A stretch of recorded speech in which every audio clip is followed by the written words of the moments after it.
You are now listening to the Prince Bailey Arena broadcast show. So yeah, we've got you at the start of your career. So Yeah. you know what I mean. We can kind of track you and big you up. Like I say, once you become a Scottish international and that. You know what I mean? Yeah. Once it become big time.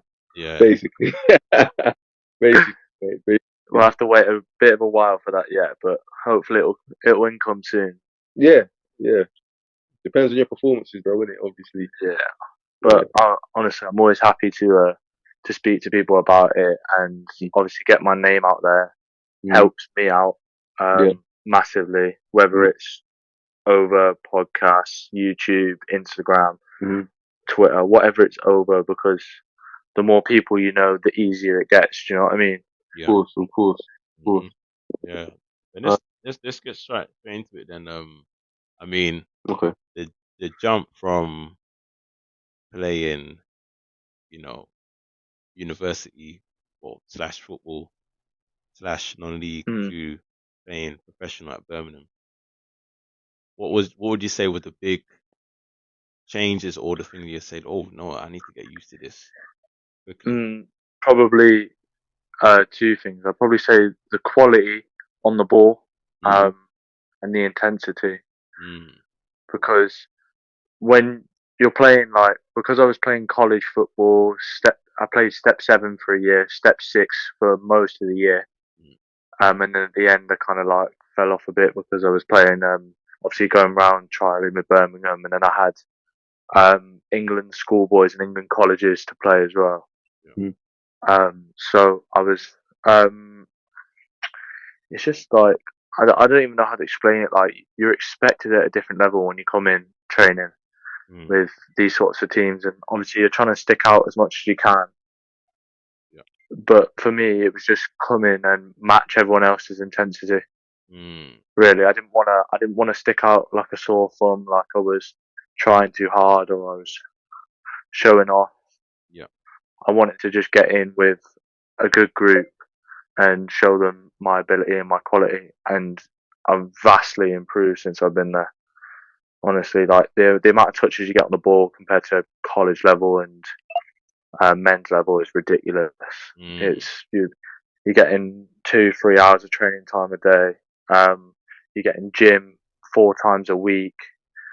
Do you know what I mean? You're getting a constant supply to improve yourself. And if you do it right and apply yourself, then you'll definitely improve. Good point there. Can I ask you a question? Which like a lot of young players that I'm advising. So you said you played step 7 for a year. Yeah. Was it 5 or 6 for another year? I played 6 and 7. Yeah.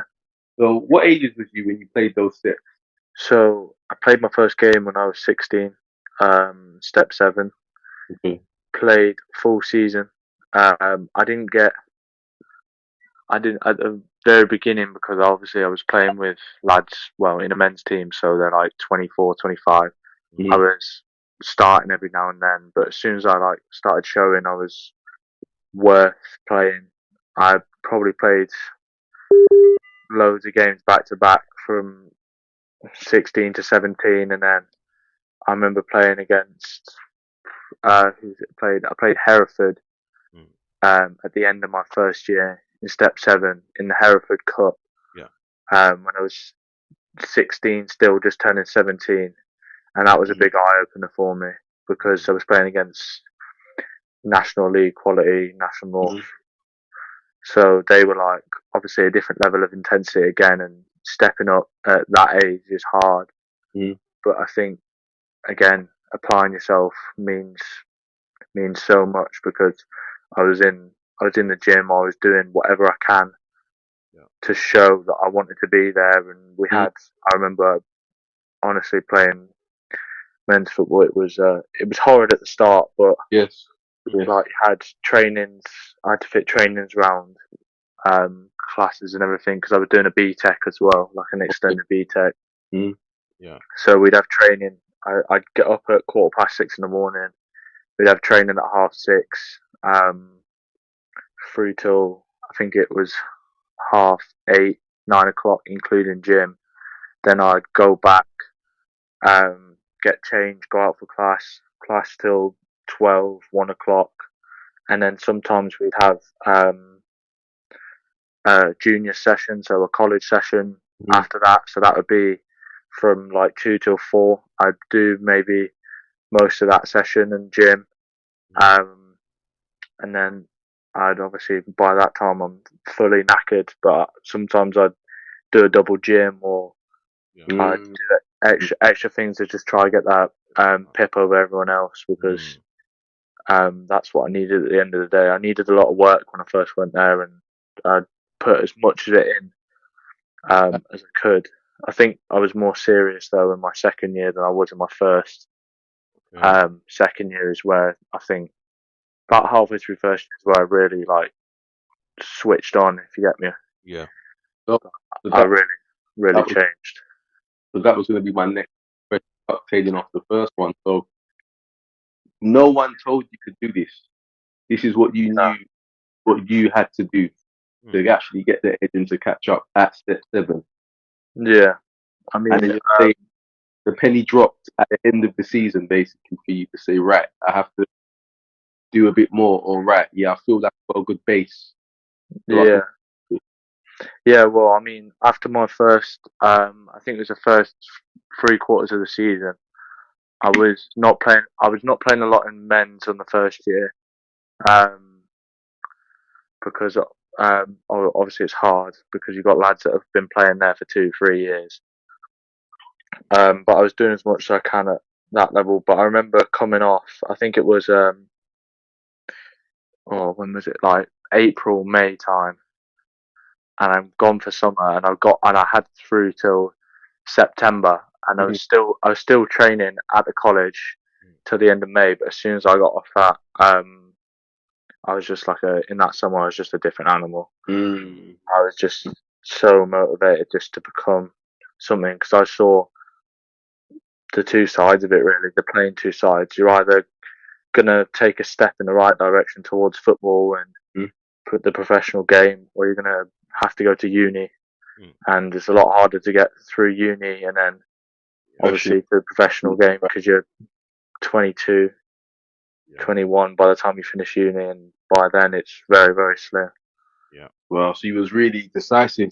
You was really like adamant in what you wanted to do. Oh yeah, I was because my family's from Jersey originally. Okay. I lived there till I was 16, and then moved over for college at Hartpury. Okay. So I made that was my first proper decision. There's not really much like football teams. I think there's one. There's one non-league team that's Step 5, but they weren't even. They were just beginning to be formed when I was 16. Wow. So I kind of made a decision. Right, I want to go. Let's give this a try. That was my first probably big step, and then the changing point was when I went back for summer after my first year. I was just like, I remember I was on the local pitches with my dad and that, just getting the work in. I was really getting him to sit on the back of the sled and running with him, dragging him along the sled, and everything I possibly could just to like gain that extra advantage. I was literally doing everything. You know, and this is why I could possibly do. This is why I said in the video that people always look at your glory, but they don't know your story. But they look at you got a contract, you got Birmingham. But I knew that behind the scenes you had to be doing some Rocky Balboa, some / Creed in the background. You know what I mean? With the hoodie on, you know, your dad's driving, the lights on at night or something. I knew like something. You had to just go in a place to get there. And some guys would ask me, like, yeah, but you know, that I said, like, no, like, trust me, I know. I don't know him, but I just know he's putting in work. And so I'm so happy to hear that you said that and to share that.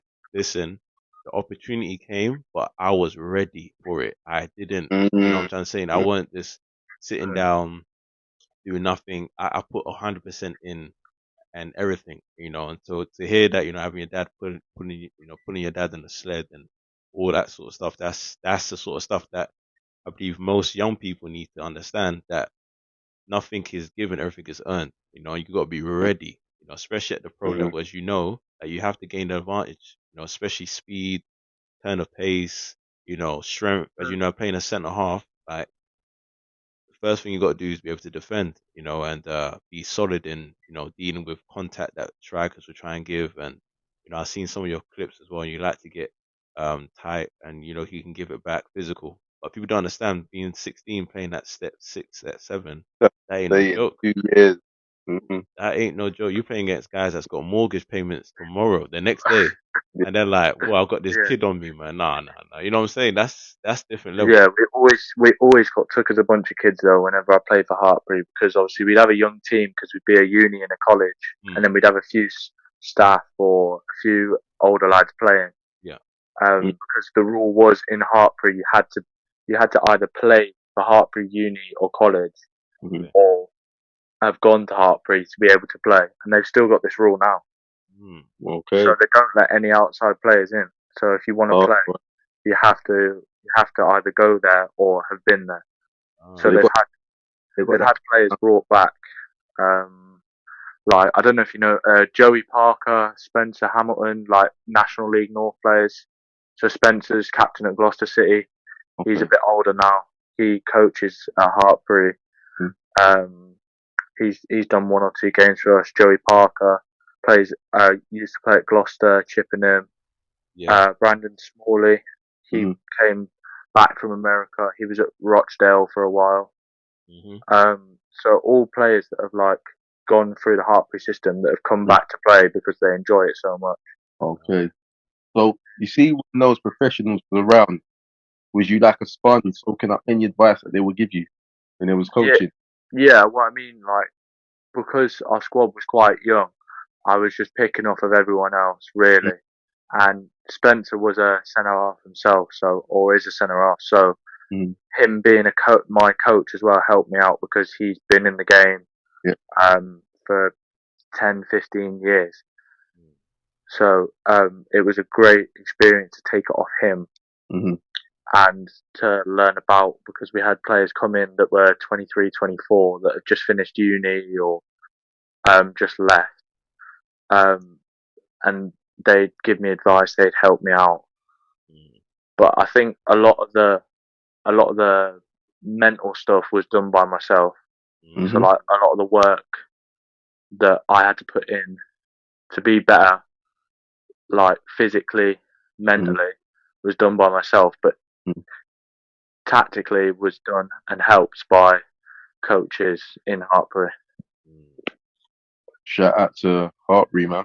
Shout out Yeah. to Hartbury. The facilities look crazy. I was surprised. I'm thinking, is this Yeah, actually yeah. They alright? It's they've crazy. pumped some proper money into it. Like they've got this massive plan to build because they're sitting top of step 6 at the moment. Yeah. Hmm. So they've got a massive plan to push on through that, get another stand, and basically build a stadium at Hartbury as they Wow. go up the leagues. Gee. I was surprised. I looked at the facilities and I said this was like some college NFL football in America. I was surprised Yeah, that it looked high quality, but it's good to see colleges, that's universities that's got that sort of passion. Mm. I know down here in London, we all know the Loughborough, yeah, Brunel was there, but it should Yeah, be Brunel. Yeah. Brunel, but Um, it should be a majority of them, to be fair, like because America's got that same system of college being very top tier and a feeder to clubs, and who knows, like from this, I know right now a lot of clubs, or not clubs, but people try to build like these community sort of colleges in that way, but it's not the same when you've got that sort of facilities and access to the gym. Like the gym's crazy, like the mhm. weight room is proper. None of those Georgian weights. I'm talking like colors. When I saw colors, I said, yeah, "Yo, that's money." Because when you see red, Oh, right. green, blue, that's levels. yeah. When I saw that, I said, "Yeah, they pumped in some serious money." But what I was gonna say, what was your welcoming to professional football when you went and played for Birmingham City? When like a game or a training session that said, "Oh snap, I need to get probably better quickly," or this is it. That's tough because I remember when I went on trial, it was I trained with the 18s. Obviously, I was going into the 21s if I was going to get a pro, but I trained with the 18s to see if I could cope and all that. And I was like, yeah, this is fine. Like it's all right. It's a bit more intense than I'm used to, but I was generally coping quite well. Like it was my first day, and then on my second day, they came in and went, right, got a game today. You're playing against Crew starting straight away because they were shorter players. So I was like, right, okay then.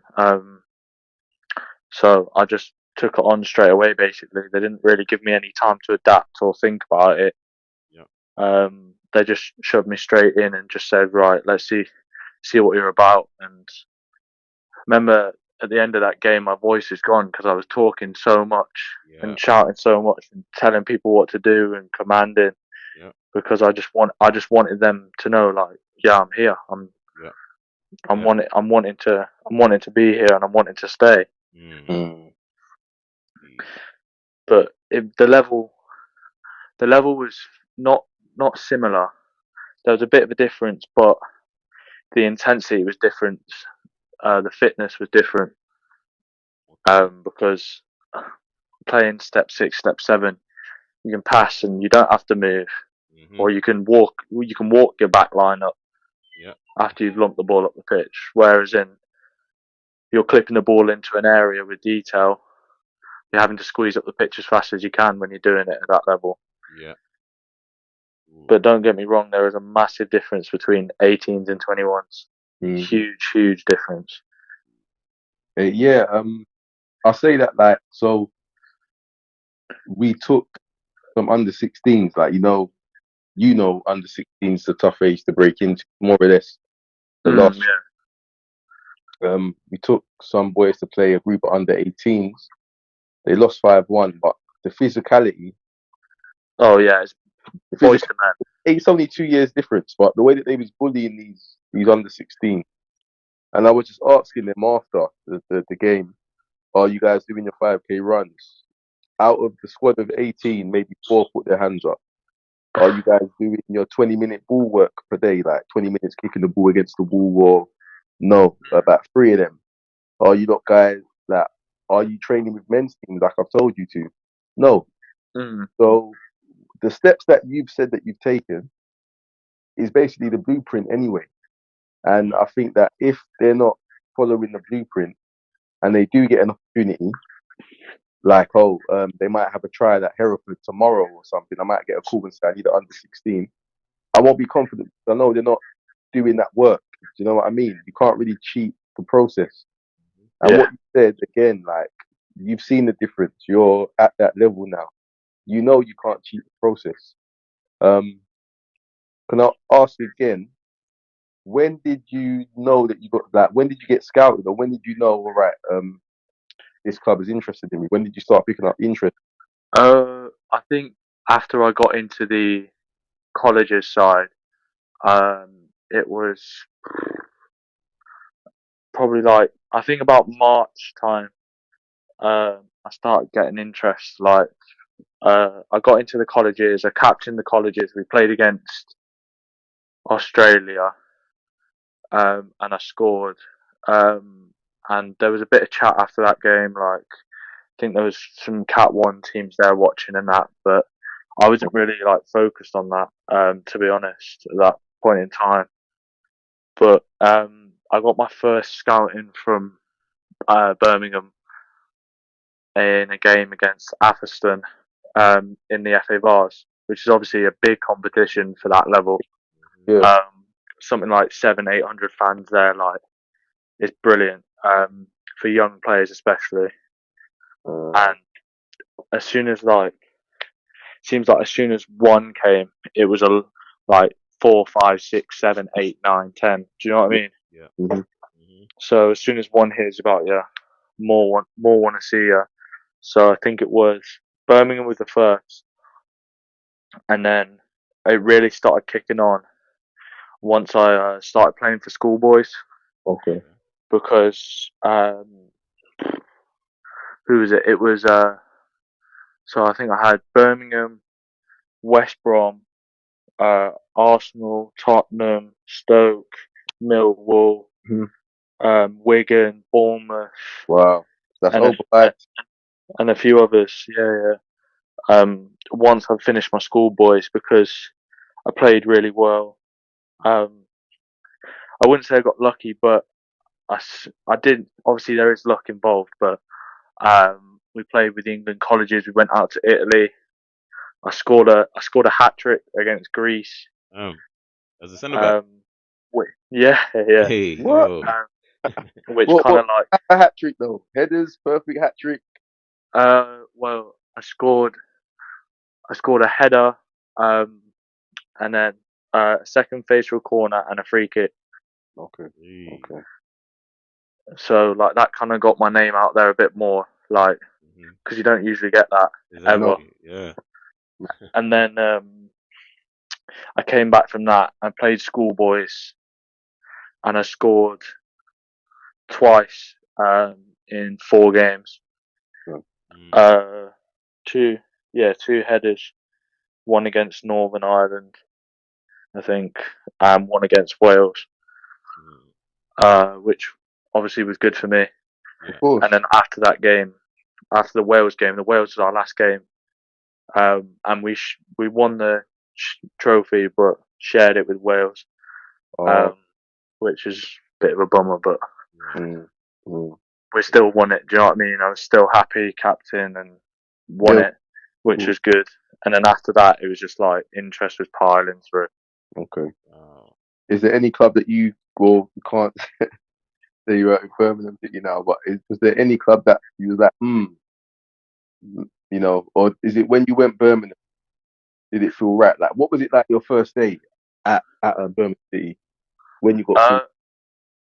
No, it was a. To be fair, it was quite like a calm first day. It was just like I went in the changing room, said hello to all the lads. Obviously, like they'll bring someone to look after you for that day, just to like, or however long you're there. So I was there for a week. Nah, I was travelling back and forth from Hartpury, but it's not that far. It's about 50 minutes. Okay. But they were kind enough to send me a driver, so they drive me back there and back every day. Okay. And yeah, it was just quite a light first day. Just said hello to everyone, just trying to fit in. Do you know what I mean? Yeah. Ask questions. Just get to know like the vibe of the club and the vibe of the players. Yeah. I mean, do you remember what you wore your first day? Huh?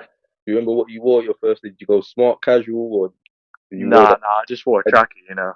Yeah. Okay. Yeah. Relax. I just wore some raggedy trackie. I wasn't trying to turn up flash. Yeah. You have to go there with a Rocky suit. Trust me, business.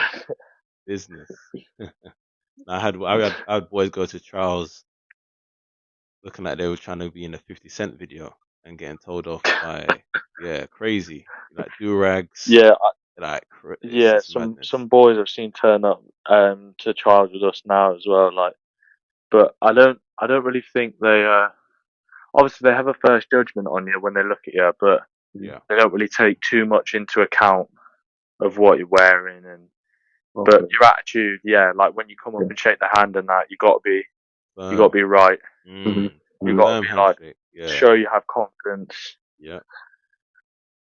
And you got to show like you wanna be there. Do you know what I mean? You can't stroll in 15 minutes late. No.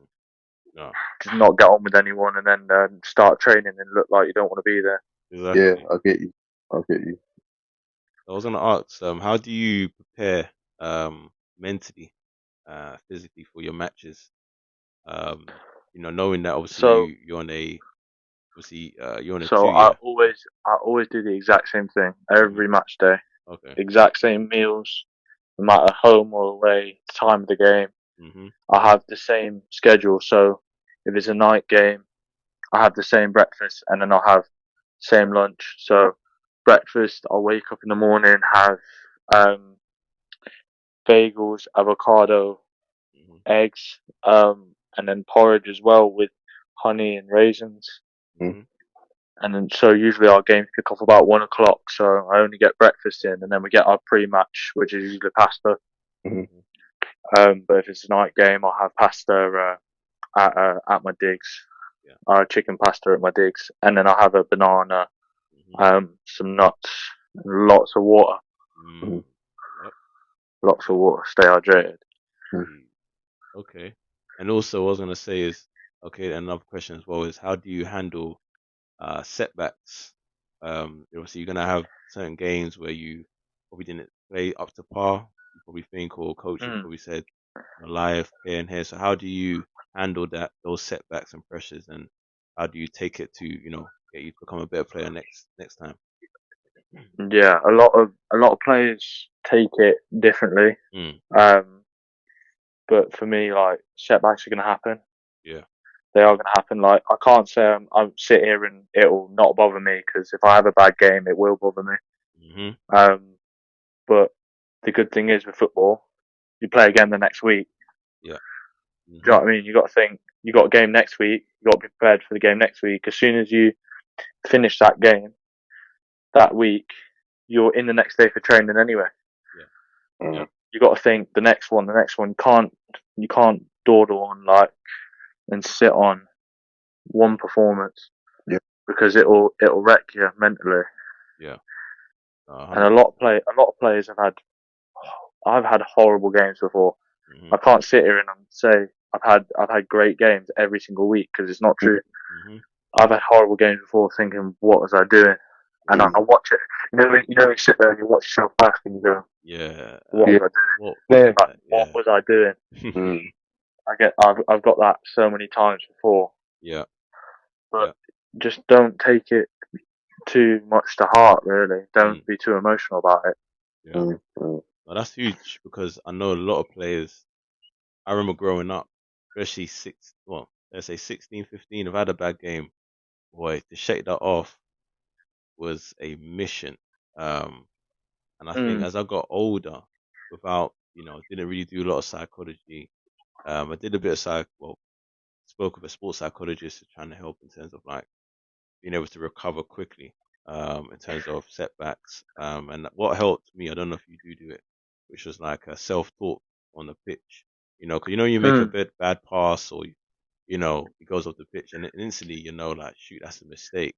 But then that's why I tell players you should watch full matches of games and don't watch highlights, because when you watch full games, you will see the best players that you're looking up to will make crazy mistakes. Like Van Dijk, guy in your position, did a howler against Arsenal. I know him and the keeper, but look at him back, got back on his feet. Obviously, he scored a winner against Chelsea in the League Cup.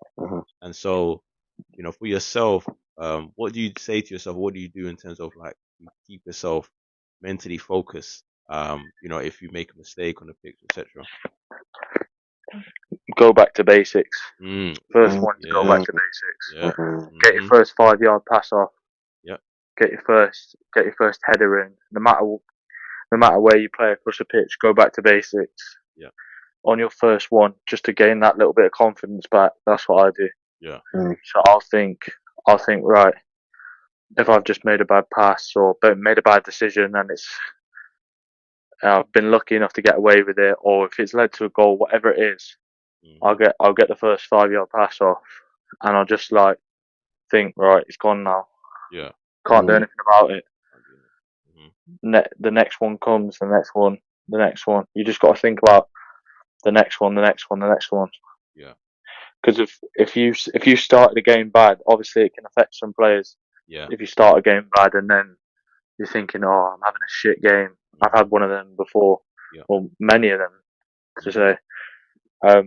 Where I think, oh, I'm having a shit game, or there's people watching, blah blah blah. It comes like at young age, like 15, 16. Obviously, I'm still young, but I'm starting to like learn it and mature it now, where I find myself not being as bothered if I make a bad pass, because I know the next one I can make a good one. Exactly. Yeah. Now that's huge. So definitely those who are listening to it will definitely take on board because a lot of players that I do work with, that's the huge thing in terms of this recovering after a setback. You don't have to have a 10 out of 10 performance. There's no such thing as that. Even though you go on, Premier League stats and you see guys get given 9 or 6, what are they rating that out of? They're not. You may have a 6, but then you're doing all the movement as a winger to create space, but they don't take that into consideration and stuff. So that's Yeah. amazing. I was gonna ask also. We spoke briefly before we started this. In terms of the tactical preparation, how big is your tactical studies that you do? Outside of training and the stuff you do with your coaches. How important that is for you, and even at this level that you're playing at. It's huge for, obviously, when you think about the transition between 21s and first team is one step. So if you think I'm playing, let's say like last week, or it wasn't even last week, on Monday I played against Coventry under 21s. I know the system in and out that we play. Like, I know where every single pattern goes, where every single pass goes, because we've worked on it for 8-12 weeks, and we've had to change our system twice in the season because we've had new first team managers come in. So we tend to follow a lot through our first team, as many academies do. Yeah. So it's really important for us to understand, obviously, our own tactical. I don't know how to put it, but our own tactics. Yeah. Before the game, half time, whatever. We'll go through it for, obviously, because you only get weeks between games. We'll go through it all through that week, all the patterns, and different patterns we're planning on using. If we're using different free kicks, different corners, whatever we're using, we'll go through it 5, 6, 7 times until we've got it perfectly right. But we'll also look at the tactical side of how we can change to hit the opponent's weak spot. So if they've got a slow back line, or their wingers don't track very well, or their midfield rotations are sloppy, or they don't retain the ball very well, then we know if they don't retain the ball very well, we'll set up higher, we'll look to press.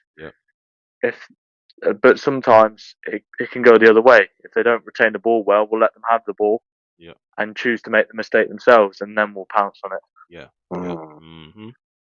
Wow, this is amazing to know. As this is something that I always, as you can see, obviously I speak about a lot, because I tell players, the details at the highest level is huge. Percentages of how many times he dribbles on his left foot, how many times his success rate on his left passes on his left foot compared to his right. We're going to force him on this side, blah, blah, blah. It's huge, for you to take hold of that, especially at the level that you're playing at with the under 21s. That's amazing. How far do you see yourself in the first team? Are you training with the first team now, or you still building up yet? I've trained with them once or twice. So I trained with them. We all went up. So most of the 21s went up and trained with them a couple of weeks ago. So I think 5 or 6 of us, including me, were in a training match with them. So all the non-starters, or people who haven't played very many minutes for the first team.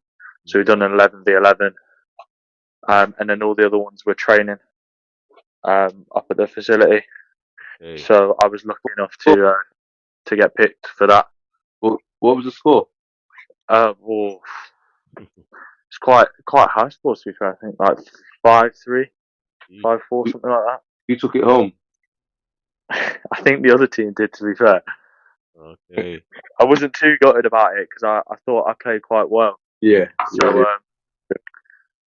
it's obviously different as well because you don't get I don't think you get the full experience because some of these players that are obviously playing with us think they don't have to try or Oh, you see that? You see a lack of intent.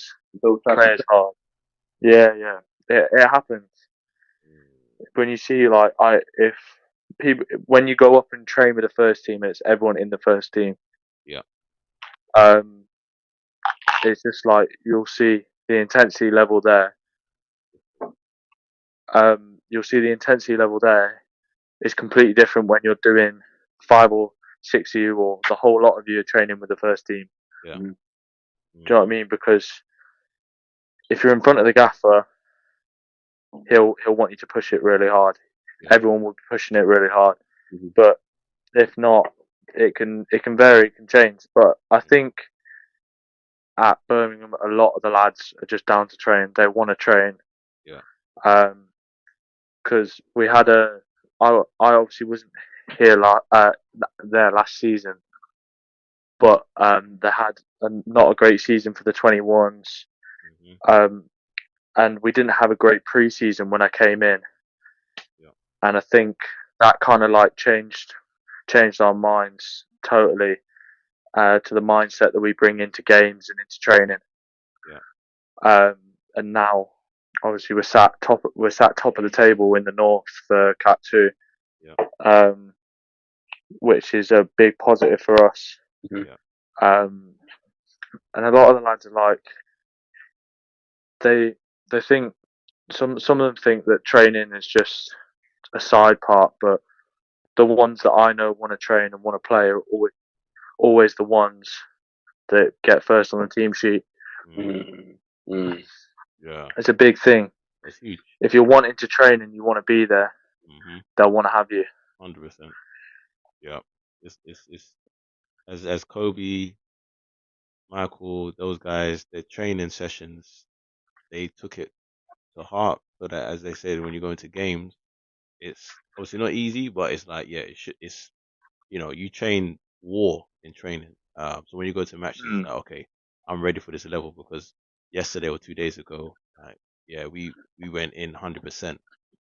That's good to know. Was there any players you saw that when you went to Birmingham that said, boy, he's a player, like, this guy's a baller? Like, who would you say, like, yeah, this guy? What, as in 21s or first team? I'll say both. Yeah. Get one Birmingham first team, one 21. I think from the first team, I remember we played against them in a friendly, and this was a couple months back. Jay Stansfield, playing against him's horrible. Honestly, horrible. He just doesn't stop running. He won't leave you alone the whole game. I had 45 minutes and I was hanging. Honestly, I was blowing. He used to be at Fulham, because he just keep chasing you. He won't stop until he's got the ball back. What position did he play? Striker. Striker, yeah. What, Jay? Yeah. Striker. He's one of them nasty strikers that don't. Yeah. Oh yeah. Jamie Vardy sort of energy level. Yeah. Yeah. He honestly won't stop, and he don't stop running. And whether that's in training or whether that's playing, obviously you've seen he's scored.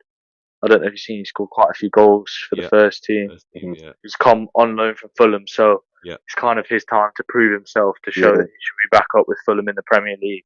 Mm-hmm. Yeah. In the 21s, there's a lot of lads that want to train and that want to show it, and some of the tackles and everything that everyone puts in, everyone gets competitive. Like if you're winning, if everyone's winning, you're on top of the world. Everyone's happy, but if you're losing, it's a completely different story. Is that the whole environment of the place, or? I think with our 21s, because we're so competitive and we've got such a diverse characteristic group. Mm-hmm. Like I think some lads will just sit there and go, they won't even bother arguing. But other lads, like I'm one of them, that if we're winning 4-1 and he says 3-1, I'm telling him it's 4-1. Do you know what I mean? Like, yeah, get it right. Or if you're in a rondo, and you've got 35 passes now, and you're Yep. battering them in the middle, Mm-hmm. and they've stopped running and just say keep going. We'll just say keep going Yeah. until they get it back. They get back. Yeah, 100%. Oh man, that. So who do you say? Would you say what? Saeed? Who do you say is like, yo, this guy caused me problems under 21 weeks? Cause me problems. Yeah, Oof. like icons and all that. I'd say hardest to deal with, like 1v1. I'd say Mm. Saeed's hard to deal with when I started, but obviously now that I've trained with him for like You know 4, his 5, attributes. 6, 7 months, Yeah, I now start to know him a bit more. I kind of know he's what he me. likes, what he don't like. Yeah. It's still tough. Mm-hmm.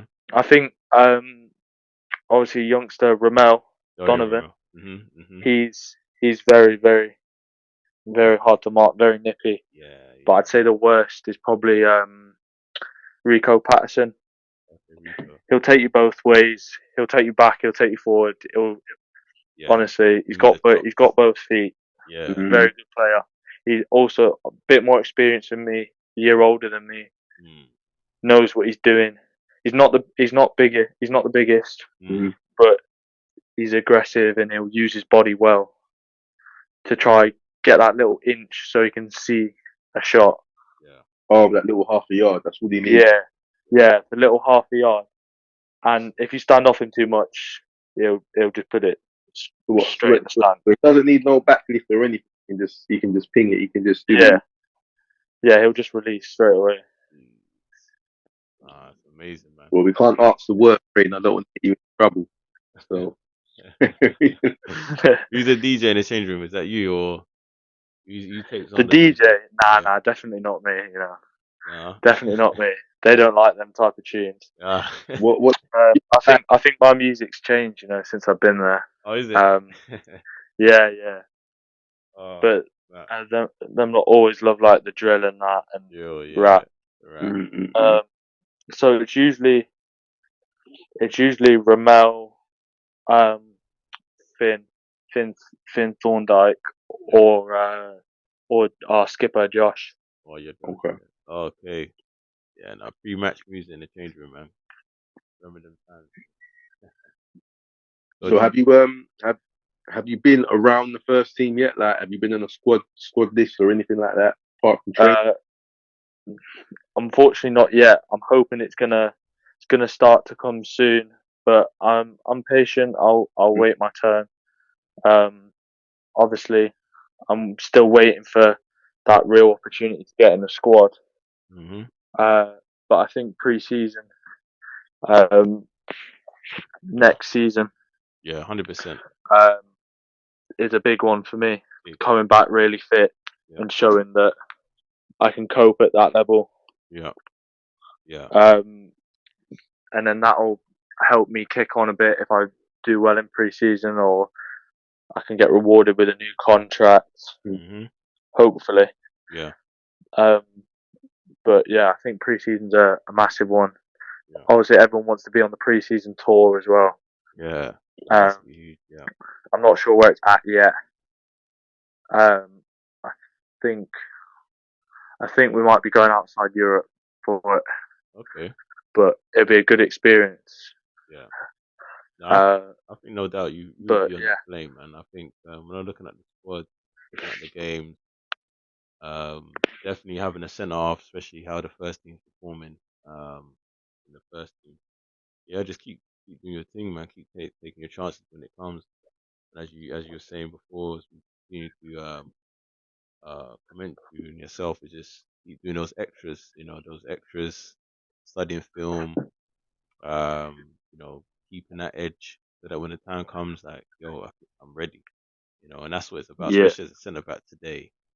Centre backs today, the game's evolved so much, like every position. But now, obviously, back in like even me and Ryan was talking about that, those centre backs back in the day, just the Martin Keowns and stuff, like those guys are kind of finished now. Like you got to be able to be ball playing now. You got to be able to break lines, dribbling, all it's that. Kind of sad that generation's gone, to be honest. Yeah, I like that generation. Same here, man. Those tackles were, yeesh. Yeah, your Yeah. whole body felt it. Your shin pads will move behind your calf, like all that.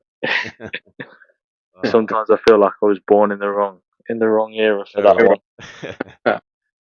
Oh man, that's crazy. What final question to ask you is that what advice would you give any young aspiring footballers looking to kind of follow your footsteps or even try to make it into the professional game? Like, what advice would you give them? Well, there's so many things that I could say. I think the main one is don't worry about anyone else and just worry about yourself. Mm-hmm. So there's lads my age now, year older than me, year younger than me, that are playing Premier League, had their debuts, all of that. Mm-hmm. But if your time's there, it will come. It will come. You will get that contract, or you will get your debut. Mm-hmm. Just wait your turn, but just make sure you're ready for it. Yeah. Just work hard, keep pushing yourself, and if you've got someone else along with you that's got the same sort of attitude, mentality, that always helps as well. So if you've got a friend, a family member, anyone that wants to help you, use them honestly. Just let them help you, because especially if they're involved in football, they'll at pretty much guaranteed that they'll know more than you will. 100%. Yeah, well, thanks for that, man. Well, guys, you heard it from Laiith today, professional footballer for Birmingham City. Make sure you go follow his Instagram. We put everything in the details. Yeah, his IG and his Twitter as well. And yeah, just keep growing. Follow his progress, man. He's gonna be one to watch. 100%.